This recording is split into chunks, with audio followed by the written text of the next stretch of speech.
WHO warns lack of COVID-19 vaccine supply in Africa could make it breeding ground for new variants and send the whole world back to square one.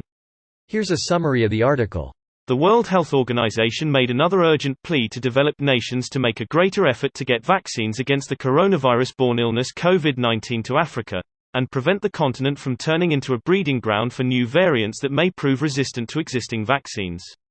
The staggering inequity and severe lag in shipments of vaccines could end up sending the whole world back to square one, said Matshidiso Moeti, who's Africa director at a Thursday news briefing. The comments came as the WHO-backed COVAX alliance, which was created to get vaccine supply to lower-income countries, was forced to cut its projected shipments to Africa this year because of global shortages.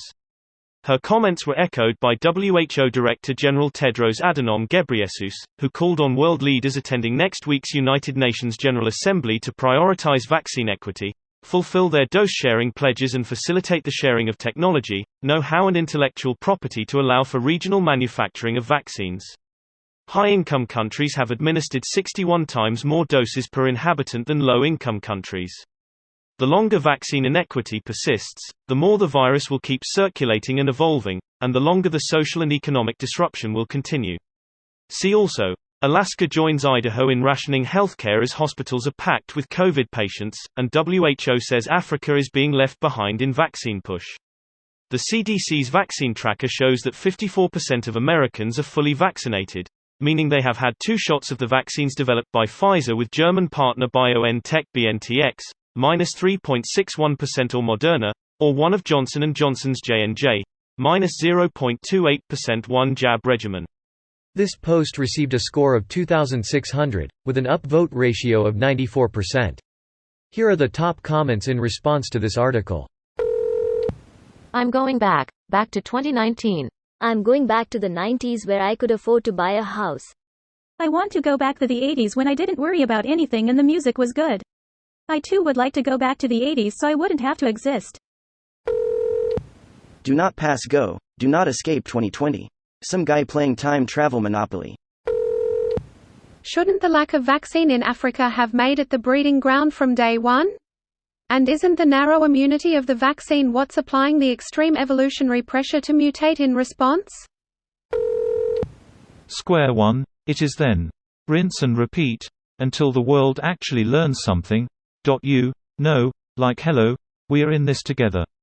Until then, humans. 0. Virus.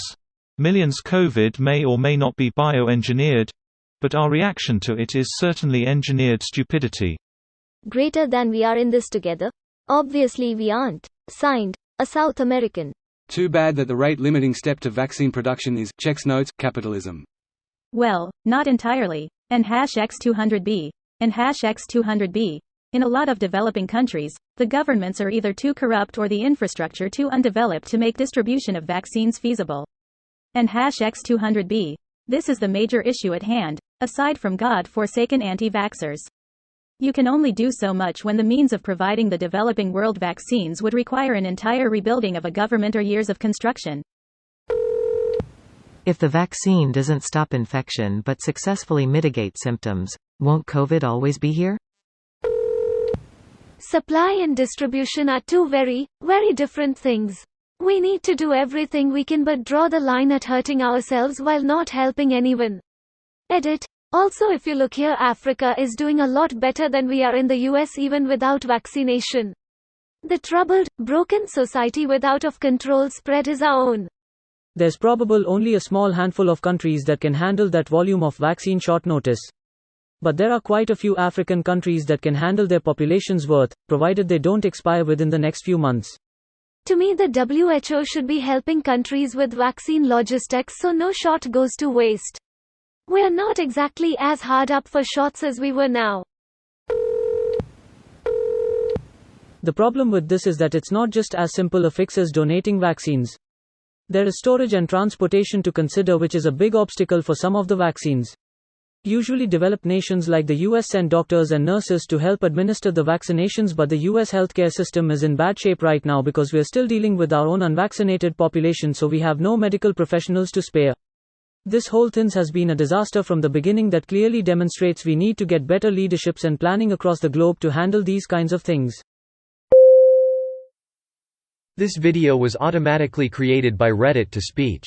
The article and comments in this video were selected from Reddit according to their upvotes, and any paraphrasing was performed by smmry.com, without any human intervention.